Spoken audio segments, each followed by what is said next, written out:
عبداللہ بن طاؤس نے بیان کیا، ان سے ان کے باپ طاؤس نے اور ان سے ابو ہریرہ رضی اللہ عنہ نے کہ نبی کریم صلی اللہ علیہ وسلم نے فرمایا کہ بخیل اور صدقہ دینے والے کی مثال ایسے دو شخصوں کی طرح ہے جن کے بدن پر لوہے کے دو کرتے ہیں۔ دوسری سند امام بخاری نے کہا اور ہم سے ابو الیمان نے بیان کیا، کہا کہ ہمیں شعیب نے خبر دی، کہا کہ ہمیں ابو زناد نے خبر دی کہ عبداللہ بن ہرمز اعرج نے ان سے بیان کیا اور انہوں نے ابو ہریرہ رضی اللہ عنہ سے سنا،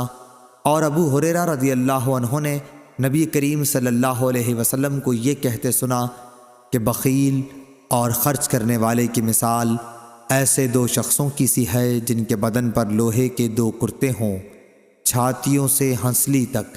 جب خرچ کرنے کا عادی سخی خرچ کرتا ہے تو اس کے تمام جسم کو وہ کرتا چھپا لیتا ہے، یا راوی نے یہ کہا کہ تمام جسم پر وہ پھیل جاتا ہے اور اس کی انگلیاں اس میں چھپ جاتی ہیں اور چلنے میں اس کے پاؤں کا نشان مٹتا جاتا ہے۔